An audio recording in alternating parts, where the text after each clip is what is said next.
Conciencia y percepción, ¿dónde estamos ahora? Vamos a hablar el día de hoy sobre cómo nuestra conciencia se desarrolla en el contexto histórico actual en el que estamos, con las redes sociales, con las guerras, con la comida chatarra, con todos los estímulos a los que estamos expuestos, con el hiperindividualismo, con la imagen completa de lo que llamaríamos contemporaneidad. ¿Listo? Para comenzar, vamos a hacer un ejercicio de ustedes. Dale a la siguiente, Cris. Perdón, antes de eso. La tesis de hoy, o mejor dicho, la premisa, lo que vamos a explorar y discutir, es lo siguiente. Lo que percibimos es una alucinación controlada. Lo que percibimos es una alucinación controlada. Es decir, que no está ahí realmente, lo alucinamos. ¿Listo? Y cuando nos ponemos de acuerdo sobre esa alucinación, eso recibe el nombre de realidad. ¿Ok? Eso lo acabamos de ver. Nos pusimos de acuerdo al escuchar The camel was catched at the cage at the zoo, que realmente es lo que está diciendo, y a partir de ponernos de acuerdo, todos tenemos que escuchar lo mismo para después decir, ese audio desordenado esconde ese mensaje. ¿Ok? Entonces esta es la tesis. La realidad es una alucinación controlada. Nuestras creencias son parte de ese proceso de alucinación controlada. Nuestras creencias sobre nosotros y nosotras mismas hacen parte de esa alucinación. ¿Sí? Creencias que nos limitan, ¿sí? Inseguridades, miedos. Hace parte de un proceso que es en algún modo intervenible. Podemos intervenir en ese proceso de alucinar la realidad y cambiar nuestra percepción. Y al cambiar nuestra percepción, cambiamos nuestra experiencia. Nuestra experiencia es lo que sentimos, ¿ya? A nivel del cuerpo, a nivel de los sentimientos. Pero bueno, bien, vamos a continuar. Yo les voy a dar la mía rápidamente. Para mí, conciencia es experiencia. O sea, la conciencia es la experiencia. Tengo una mano, tengo conciencia de mi mano, tengo la experiencia de palpar, ¿sí? de a través de la mano acceder a cierta información. Esa definición admite que, por ejemplo, las plantas tienen un grado de experiencia, pueden tener un grado de conciencia, pueden, pero admite que todo ser que experimenta es consciente de una u otra forma. Eso es lo que vamos a hablar hoy. Sí, vamos a hablar de la conciencia. Listo, Cris, dale entonces a la siguiente. Perfecto. Y como mencioné la palabra experiencia, y hoy vamos a hablar de conciencia y percepción, primero exploremos cuáles son los componentes de todas nuestras experiencias. ¿Sí? En ese momento, ¿dónde estamos? Sentados en un salón. ¿Qué hay al frente de ustedes? O plantas, hay plantas, está todo esto. ¿Listo? Entonces, están ustedes, estamos nosotros, estamos nosotras situados aquí en el espacio, que es el sujeto que conoce, la conciencia que observa, observadora. Luego hay un proceso, ¿sí? Hay un proceso de acceder a la realidad, que es el proceso de conocer, como está ahí, hace parte de la experiencia. Y aquello que se experimenta son los contenidos de la experiencia. Ahora, solemos pensar que estos contenidos de la experiencia solamente están afuera, ¿sí? Por ejemplo, esta columna hace parte de mi experiencia en este momento porque la percibo y es un objeto. No soy eso, ¿sí? No soy ustedes. Solemos pensar únicamente que no somos lo que está de esta barrera de la piel para allá. Pero nos identificamos con otros objetos de la experiencia, que son los que habitan aquí, los pensamientos, que están proyectados constantemente en una realidad que es más difícil de determinar que no somos nosotros, porque uno lo siente adentro, uno dice, estos pensamientos soy yo. ¿Sí? Pienso, soy una mala persona, soy una persona iracunda, se me hace difícil cambiar, estoy triste. Realmente son objetos de la experiencia, se pueden observar. Para que sea más fácil acceder a esa estructura, imaginémonos que el sujeto que conoce es uno cuando se acuesta en el pasto a ver las nubes. ¿Sí? El espacio que hay entre el suelo y el cielo vendría a ser el proceso de conocer. Y el cielo es esa pantalla donde se proyectan los pensamientos. Cada nube es un pensamiento. Ellos constantemente están pasando. Uno se pone a ver las nubes y las nubes van pasando, y cuando uno menos se da cuenta, uno dice, eso era un conejo. 10 segundos después, una calavera, un cohete. Y uno no se da cuenta cuando cambia. Se da cuenta cuando la mente reconoce una nueva figura. Siento que de esa manera deberíamos relacionarnos con nuestros pensamientos, como objetos que están pasando en nuestra mente, proyectados. Yo los veo desde atrás, como por acá dijeron, hay que dar un paso atrás, y ellos cambian de forma. Si yo viendo las nubes digo, uy, qué nube tan horrible, uy, qué nube tan fea, uy, se puso bonita, ay, qué nube tan horrible, ay, se puso bonita, me voy a estresar. porque pues queremos, por naturaleza, sentir bienestar. De la misma manera, si yo veo el pensamiento y digo, qué pensamiento tan horrible, qué pensamiento tan lindo, quiero volver a ese pensamiento lindo, ya lo tengo, me voy a estresar. Esto es para decirles, así como vemos las nubes sin juzgarlas, podemos darnos cuenta que somos ese sujeto que conoce y ver nuestros pensamientos sin juicio, y de esa manera van a tener menos agencia y efecto sobre nuestro estado, sobre nuestra experiencia, si los reconocemos como objetos que están allá, no que están integrados en lo que llamaríamos el ser. ¿Listo? Pasemos a lo siguiente. Bueno, nada, nuestro cerebro está confinado adentro de una cueva, que es el cráneo. ¿Cómo resuelve el cuerpo para acceder a la realidad cuando el organismo no tiene un órgano de procesamiento que acceda a la realidad directamente? Ustedes se ponen a pensar, el cerebro nunca toca la realidad, el mundo material, quiero decir. Siempre está ahí en el liquidito ese en el que flota, con todas sus terminales nerviosas extendidas hacia afuera, pero nunca toca el mundo. Los únicos órganos que tocan el mundo son la piel, todas nuestras superficies y nuestro tracto digestivo al que le metemos el alimento y que lo absorbe y con él se construye el cuerpo. Pero el cerebro no accede a la realidad, accede a una traducción, ¿sí? Es un ente que se comunica a través de una interfaz. Yo te digo, hola, mi nombre es Santiago, en este momento les estoy hablando de la conciencia. Ese sonido de mi voz son vibraciones en el aire que tu tímpano luego capta, traduce en corrientes eléctricas y tu cerebro las reconstruye. Y yo realmente no sé si mi voz la están escuchando como yo escucho mi propia voz, ¿sí? Porque cada experiencia es diferente y ya vamos a ver por qué. ¿Qué hace que cada percepción sea diferente dentro de la alucinación controlada? ¿Listo? Vamos a la siguiente. El cerebro confinado en el cráneo es un intérprete ciego. Nunca ha tocado el mundo. La realidad percibida se fabrica a partir de nuestros acuerdos sobre ella. ¿Okay? Sin embargo, la realidad experimentada de cada persona es diferente. Por eso es válido tener opiniones contrarias, porque las opiniones contrarias obedecen a toda una historia que es diferente. Y no solo a toda una historia, sino a un sistema nervioso, un cuerpo diferente, a una forma de habitar el mundo diferente. ¿Ok? Bien. ¿Qué sucede?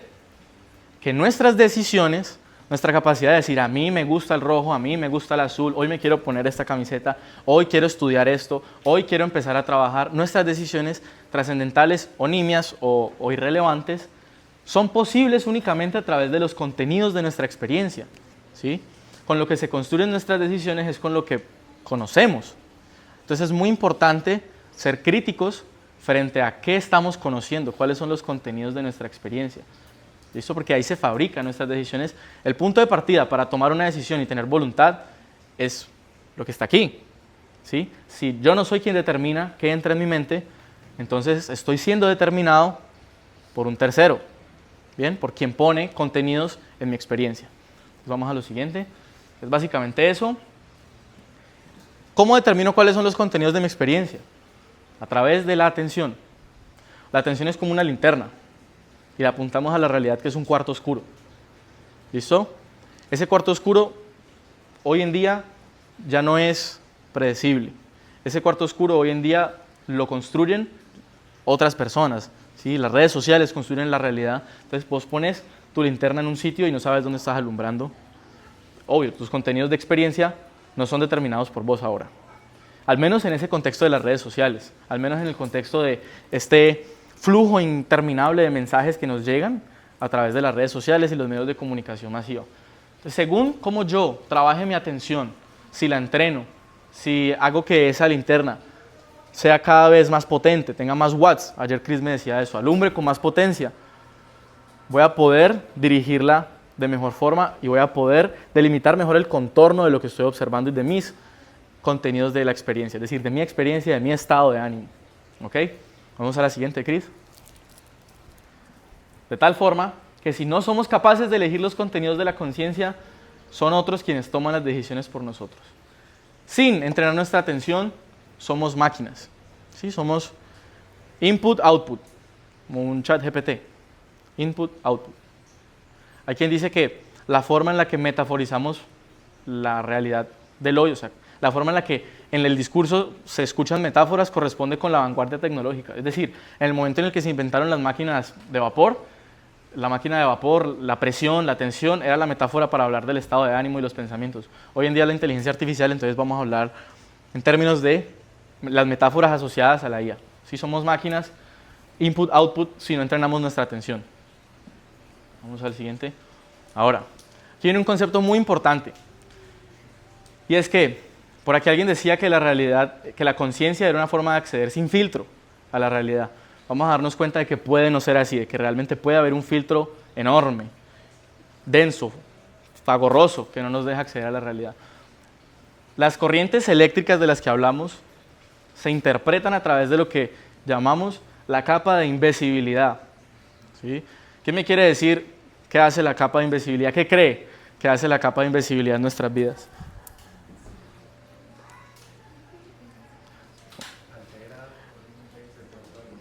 Vamos a ver, dale a la siguiente, vamos a ver. Bueno, ya me dijeron qué creen, vamos a la siguiente. Bueno, ¿se han visto Harry Potter, no? Que tiene una capa de invisibilidad que lo hace invisible. Bueno, entonces la capa de invisibilidad nos hace imbéciles. No, mentira, dale a la siguiente, no. No nos hace imbéciles, no nos hace imbéciles. Pero si la capa de invisibilidad nos hace invisibles, la capa de invisibilidad va a hacer invisible la realidad para nosotros. ¿Sí? Entonces, de cierta manera, no la vamos a poder ver. ¿Sí? No es que nos haga imbéciles, aunque cuando no nos hacemos cargo de ese proceso de empezar a revelar la realidad, pues muchas veces sí actuamos como imbéciles con los demás, porque no somos capaces de escuchar sus diferencias. ¿Ok? Cubre aspectos de tu realidad. Dale a la siguiente, Cris. ¿Cómo se construye la capa de invisibilidad? Esta estructura, este filtro que nos distancia del otro, que nos distancia de la posibilidad de diálogo, de entendernos, de construir, de organizarnos, de ser felices en muchas ocasiones porque estamos sobreidentificados con pensamientos nocivos sobre nosotros mismos o nosotras mismas. Dale a la siguiente. Bueno, yo les traje este esquema para explicar cómo se construye la capa de invisibilidad e introducir otro concepto. No se preocupen por todas esas palabras que, como les dije, la idea de tener un momento de intervención teórica estilo seminario es que ahora en la tertulia podamos hablar en términos comunes y ustedes enriquezcan lo que hemos pensado con sus experiencias y con sus saberes. Entonces, ¿qué pasa? Entonces nacemos, ¿no? Trim, aparecimos en la realidad, no sabemos cómo, hay quienes tienen sus creencias, pero aparecimos en la realidad. En un contexto cultural y material, aislado del resto. Según nuestro contexto material y cultural, ya tenemos unas limitaciones enormes de base, ¿sí? O tenemos acceso a la información, a una biblioteca, a unos padres que fueron a la universidad, a comida saludable, a un entorno bonito, a un entorno hostil o no. Sí, hay un montón de desigualdades que aparecen desde el momento cero. La gente con la que nos relacionamos probablemente en nuestras primeras etapas de vida hagan parte del mismo contexto cultural y material. Entonces cada contexto cultural y material va a tener una alucinación de la realidad diferente, ¿cierto? Y así se van generando estos parches, estos lotes en el medio humano. Por acá está X comunidad, por aquí está X comunidad, y como tienen experiencias primarias, es decir, vitalmente desde que nacieron, eran los bebés, su llanto sonaba igual, pero era escuchado de una forma diferente. Su llanto era interpretado de una forma diferente, ¿sí? Por el contexto cultural y material en el que nacieron. Entonces, bueno, este contexto cultural y material condiciona nuestras primeras experiencias. ¿A qué podemos acceder? Yo nazco y ¿qué puedo ver? Un edificio construido, puedo ver montañas, ríos. Esas primeras experiencias me van a hablar sobre cómo es el mundo y empiezo a generar percepciones. Y las percepciones con el tiempo se cristalizan. Entonces no sé si han visto cómo es el vidrio atómicamente. ¿Alguna vez han visto una estructura de cristal? Son las estructuras más organizadas en la naturaleza. Lo que es el grafito, el vidrio, los diamantes, las piedras preciosas, tienen una estructura atómica así. Que vos ves, los átomos están así en rejilla, súper organizadito, muy bello. Aún estamos intentando entender qué procesos geológicos conllevan a que la materia se organice de esta forma. Pero lo traje como una analogía a lo que sucede con nuestras percepciones. Ellas se cristalizan, se organizan y se vuelven creencias, ¿sí? Nuestros modos de acceso a la realidad, nuestras creencias, nuestros filtros, ¿sí? Los filtros de nuestra conciencia. Pero ¿qué pasa? Nuestras creencias luego se van a cristalizar y se cristalizan en conjunto. Entre todos y entre todas cristalizamos nuestras creencias. Y así aparece nuestro modelo del mundo, que es un concepto mucho más amplio que la capa de invisibilidad. Por lo tanto, la capa de invisibilidad está contenida dentro de nuestro modelo del mundo. Para las personas que acaban de llegar, Hola Luna, ¿cómo estás? Estamos hablando de la capa de invisibilidad, que es la capa que te hace imbécil. ¿Listo? Vamos a dejarlo ahí. En fin, cuando las sociedades, digamos, Latinoamérica, son varias sociedades, nos organizamos en continente, adoptamos un concepto que les quiero presentar, que es el concepto de Weltbild. Es una palabra en alemán que realmente significa nuestra visión del mundo, pero ya les voy a dar una definición más rigurosa. Entonces, modelos del mundo contienen capas de invisibilidad, esto es a nivel de nuestro barrio, de nuestro grupo social, sí, modelo del mundo que compartimos con nuestros amigos. Pero cuando grupos de amigos se organizan, forman ciudades, países, continentes, una macro sociedad, ya hablamos es de Weltbild, de una cosmovisión. Entonces vamos a la siguiente para ofrecer una definición más puntual. El Weltbild es la teoría personal del mundo que hemos desarrollado como sociedad, la manera en la que analizamos individualmente nuestras propias vidas, sus acontecimientos recientes, las tendencias generales y la forma en la que te relacionas y das sentido al mundo. ¿Ok? Antes de seguir, volviendo un poco atrás, nuestro cerebro lo que hace para alucinar la realidad es predecirla. ¿Sí? Ejemplo súper concreto.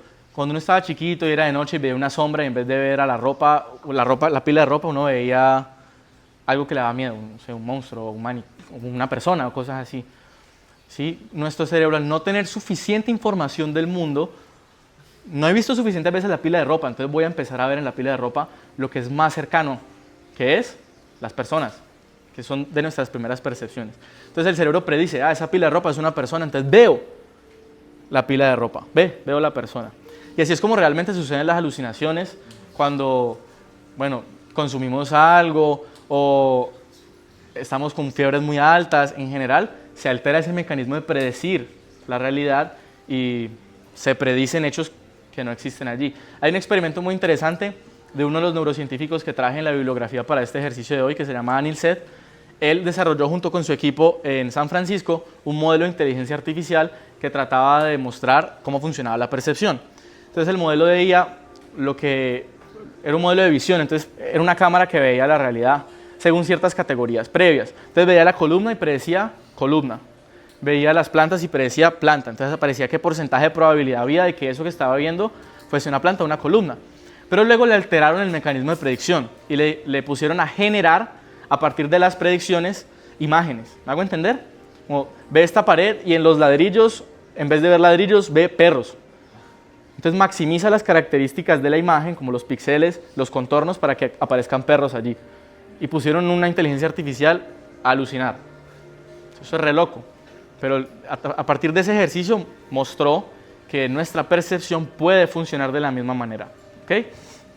Entonces, listo, el Weltbild es nuestra teoría personal a nivel de sociedad de cómo funciona el mundo. Vamos a la siguiente. Según Joanna Macy, que es una ecóloga y activista muy interesante porque ella es budista y dentro del budismo ser activista es como una contradicción, pero ella escribe muy lindo porque su concepción del mundo, como ya vamos a ver, no es como la de la mayoría de los activistas, que es hay un otro al cual hay que eliminar y yo estoy marchando para eliminar a ese otro, sino que ella aboga por la unión, ¿sí? Por que ese otro despierte a ese mismo despertar que permite que pues, no se destruya el planeta. En fin, estos 4 Weltbilds principales que ella nos va a compartir. Dale, Cris, a la siguiente. Acordemos, Weltbild es cosmovisión o nuestra forma de, a nivel de sociedad, entender el mundo. Son el mundo como campo de batalla, el mundo como trampa, mundo como amor y mundo como unidad total. Ella nos va a contar que en nuestra sociedad occidental lo que mayormente suele suceder es que percibimos el mundo como un campo de batalla. Y eso se revela en las grandes religiones que gobiernan nuestra parte del mundo, ¿sí? Hay un mal, hay un ente maligno que hay que vencer, porque el mundo es un campo de batalla, porque el alma y el cuerpo luchan contra unas entidades malignas, y eso lo podemos ver desde el origen. No sé, JK, si me puedes ayudar bajándole un toque a la música, porfa, que siguió sonando. Entonces, el mundo como campo de batalla es una de las concepciones más extendidas en nuestra sociedad desde el comienzo. También luego está el mundo como trampa, que mucha gente, en mi experiencia me he dado cuenta que ingresan en los caminos de desarrollo espiritual o que se preocupan por el despertar de la conciencia y todo esto de lo que estamos hablando aquí, creen que el cuerpo o que la materia es no es la realidad real. Hay como otra cosa ahí que hay que liberarse de la materia para poder llegar a esa realidad trascendental. El cuerpo es la cárcel del alma, nos lo decía en su momento Platón. Y esa relación con la materia está mediada por una idea de que hay que vencerla, de que hay que someterla, de que hay que despertar a una realidad intangible o, en general, hay algo a lo que sobreponerse, no del todo destruir, como lo es en el mundo de campo de batalla, pero sí vencer y ser más fuerte que ello. Luego el mundo como amor, que es una concepción que trae una experiencia, un estado de ánimo muy bonito, y es la capacidad de ver la naturaleza y ver qué ofrece. Ofrece su comida, ofrece su luz, ofrece su agua, ofrece todo para que podamos sostener nuestras actividades. Curiosamente, esta concepción del mundo era muy popular en comunidades indígenas que habitaban territorios sumamente abundantes. Estamos hablando de las islas de las Españolas antes de que llegaran los invasores españoles. ¿Sí? Se suele creer igual que así es como veían el mundo, porque el mundo era completamente benefactor, daba, no quitaba. Y por eso eran nómadas y podían ir de aquí a allá recolectando y cazando en la medida de lo posible. Después, si vemos comunidades que se desarrollaron en las estepas o en sitios áridos, donde había que plantar, donde habían sequías, donde habían lluvias abundantes que destruían los cultivos, pues es difícil ver el mundo como amor. Y aún así, en el cristianismo temprano, esta concepción estaba presente, junto con esta. O sea, no quiero que piensen que son categorías rígidas, que no se mezclan, no. Nada más para que orientemos el pensamiento. ¿Sí? Estos son conceptos nada más. No se los tomen muy en serio, ¿sí? Cuestiónenlos. Y por último está el mundo comunidad total, que es una experiencia también, esa experiencia bonita en la que sentimos que todo está conectado, que hacemos parte de ese todo hipercomplejo y encontramos un lugar muy definido y desde ahí podemos actuar de muchas formas con los demás, con los otros seres vivos. Hoy en día es una concepción que es muy escasa, muy poca gente piensa así. Muy poca gente no solo piensa así, sino que es incapaz de experimentar la realidad desde ese sentimiento bonito de yo te miro y me miro, yo me miro y te miro, yo te miro y me miro. Si no podemos, por muchas situaciones, acceder con facilidad a esa percepción. ¿Bien? Entonces, bueno, vamos a hacer otro ejercicio en la hojita que les pasé o en el celular o en lo que tengan para escribir. En 5 minutos, describan su visión del mundo. No lo hagan siguiendo estos conceptos y ya, porque puede ser complejo. Exploren su visión del mundo desde la manera en la que se les haga fácil. Para mí el mundo es feo. Está bien. Para mí el mundo es bonito. Si esas son sus definiciones, sus descripciones de la visión del mundo, está bien. Tomémonos 5 minutos para pensar yo cómo veo el mundo. Si me tuviera que poner frente a un ser todos que sabe todo, ¿cómo le explico si ya sabe cuál es mi visión del mundo? Ok.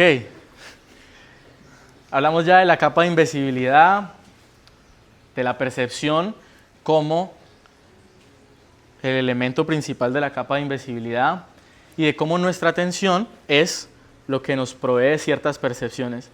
De cierta manera, la atención es la base de la capa de invisibilidad. Pero ¿cómo se fabrica la atención? ¿De dónde viene? ¿Y qué la dirige? Listo, hablamos al principio del sujeto que conoce, pero ¿de qué está hecho el sujeto que conoce? Entonces, lo que viene a continuación es, para mí, el concepto más importante que quiero que se lleven hoy. Lo más importante, lo que viene, es, ¿vale, Cris? Vamos a hablar de los 4 cuerpos, de este ejercicio de clasificación que hicimos, de entendernos como seres compuestos de 4 dimensiones. La dimensión física, que listo, la puedo ver, la puedo palpar, la puedo sentir, la puedo escuchar. Mi estómago no lo veo, pero lo siento. Estoy hecho de otros seres también porque está la microbiota intestinal, las bacterias de mi piel. O sea, estoy hecho de un montón de relaciones, pero a eso le llamamos cuerpo físico, tangible, materia. Luego, imagínense el cuerpo mental como la misma imagen de su cuerpo, como están vestidos y vestidas en este momento, pero un poquito más traslúcido. ¿Sí? Entonces ya no vamos a hablar de mente, sino que vamos a hablar de un cuerpo, que así como el cuerpo físico nace, crece, se fortalece, se debilita, el resto de los cuerpos también. Sí, es importante tener eso en cuenta. Nuestra mente nace, crece, se expande, se debilita o fortalece según con qué la alimentamos. ¿Okay? Luego el cuerpo experiencial, que ya les voy a dar las definiciones puntuales, pero el cuerpo experiencial es básicamente a diferencia del cuerpo mental, que está cargado de pensamientos y es más intelectual, el cuerpo experiencial es la sensación de que estoy aquí, de que estoy presente, que de mi experiencia en este momento. Y por último, el cuerpo volitivo, que es el cuerpo de nuestras decisiones, la voluntad. ¿Sí? Todos estos cuerpos están hechos de algo, de una materia, no en el sentido tangible, sino en el sentido de elemento, de algo que se consume y que es algo que puede ser bueno o nocivo, beneficioso o nocivo para cada uno de estos cuerpos. ¿Listo? Bueno, los 4 cuerpos son las dimensiones donde ocurre tu vida. El físico es tu base material, el mental es el procesador de ideas e información, el experiencial es tu capacidad de sentir el presente y el volitivo es tu poder de decisión y tu mando. Así que la realidad que habitas no es más que el resultado de qué tan consciente eres al alimentar cada uno de esos cuerpos. ¿Qué tan consciente soy en qué dejo entrar adentro de mi ser? No hablamos adentro de mi cuerpo, sino adentro de mi ser. Está hecho de esto que les acabo de mencionar. Entonces, claro, los 4 nacen, crecen, se debilitan o fortalecen según su alimento y cómo los exploremos. Si yo me quedo toda la vida sedentario, sentado al frente de una mesa de escritorio en mi oficina, me va a doler la espalda, voy a desarrollar un montón de situaciones en las articulaciones, entonces no lo exploré. Pero si yo bailé, hice yoga, salté, corrí, respiré, me metí a la piscina, tuve todas esas oportunidades, exploré mi cuerpo, que es otra manera de alimentarlo, a través de la exploración, ¿sí? De suministrarle ciertos estreses positivos. Hago ejercicio, es un estrés positivo que lo va a alimentar. Igual con la mente, igual con el cuerpo experiencial, igual con el cuerpo volitivo. Esto nos lleva a la dieta ontológica, o pues, para hacerlo más breve, la dieta del ser, ¿sí? Lo que comes en el sentido amplio de esos 4 cuerpos. ¿Vale, Cris? Bueno, nuestro cuerpo físico, bastante conocido, ¿sí? Conocemos nuestro cuerpo. Hay alimentos que nos hacen bien, hay otros alimentos que nada, pues paila, son malos, ¿sí? Te dañan el intestino, te inflaman, te hacen desarrollar enfermedades crónicas, en fin, pues uno debería tratar de evitarlos en la medida de lo posible, o de suministrarlos dosificados. ¿Listo? Siguiente, cuerpo mental. Claro, hay impresiones sensoriales nutritivas. Estar aquí, por ejemplo, escuchar el agua, ¿sí? En un espacio calmo, donde me siento seguro, segura, es impresión sensorial nutritiva. Información que me organiza la mente, que me abre horizontes, que la siento y digo, eso se siente calmo, tranquilo. Esto era lo que necesitaba, o bueno, esto me trae paz. ¿Cómo hay infoxicación? ¿Sí? Que es intoxicarse con información, que también inflama la psique. ¿Sí? Si la comida chatarra te inflama el colon y te da estreñimiento, pues hay información que te tapa como el ano de la mente también, que es como, deja de consumirla, es paila, no lo hagas. Es tu responsabilidad igual, nadie te va a decir que no lo hagas. Yo te digo no lo hagas, pero a modo de consejo, cuida tu cuerpo mental, cuida lo que consumes a través de los sentidos, porque se te va a inflamar la cabeza, y si se te inflama la cabeza, pues hay enfermedades que corresponden a esa inflamación, ¿sí? La depresión, la ansiedad crónica, hay un montón de trastornos. Estar trastornado es estar girando, eso significa la palabra etimológicamente. No tengo jamás quietud, porque mi mente no está construida, ¿sí? El cuerpo se construye de lo que como. Cuando ustedes, la próxima vez que tengan comida frente a ustedes, véanla y no la piensen como, es comida y ya. No, digan, esto soy yo. O sea, lo que está frente a mí es lo que soy, porque te lo vas a meter en la boca y tu intestino lo va a convertir en vos. Sí, tu estómago y tu intestino lo van a convertir en vos. Vos sos lo que comes. Entonces, si comes comida chatarra, sos chatarra. ¿Sí?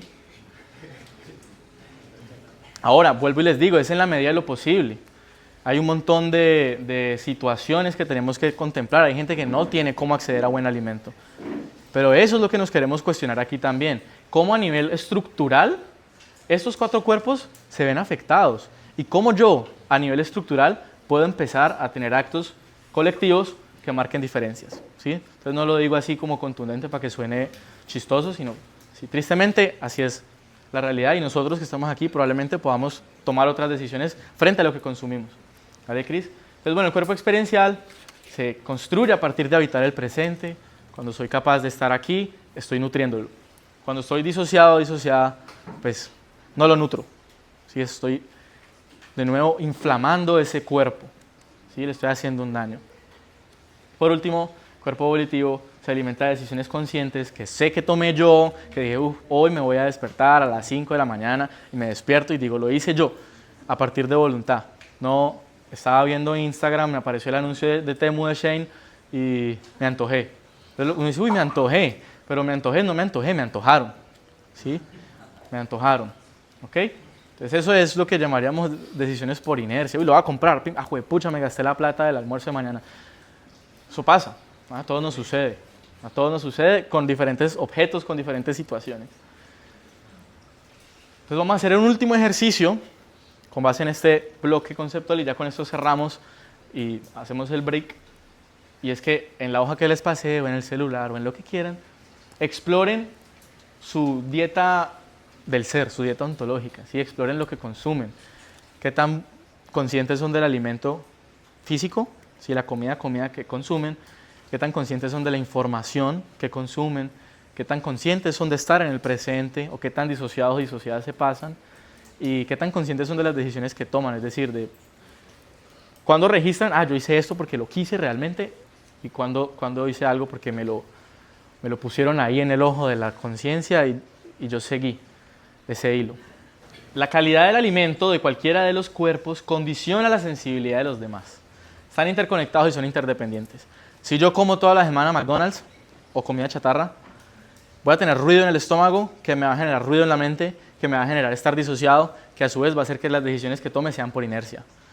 Entonces la base es comer bien, y si como bien, tengo más energía mental libre, porque mi estómago todo el intestino me está dejando enviar estas señales de me duele, dolor, me estoy enfermando. Entonces tengo más energía mental libre para estar más tiempo presente, para tomar decisiones más conscientes y viceversa.